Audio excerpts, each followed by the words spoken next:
3 упражнения, ако имате артрит на пръстите. Поставяме си ръката на плоска повърхност и нещо, което да ни подпира лактят.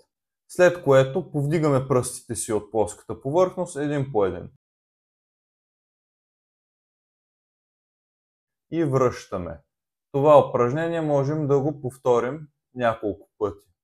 Използваме за следващото упражнение една кърпичка върху плъзгава повърхност. Свиваме и намачкваме кърпичката хубаво, отпускаме.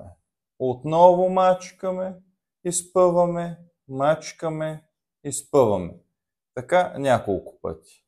И последното упражнение да правим цилиндричен захват с пръстите, като акцентът е на подвижността тук в малките ставички. Трябва да може да правим хубав цилиндричен захват за запазване на функцията на пръстите. Ако това видео ви е било полезно, моля последвайте ни.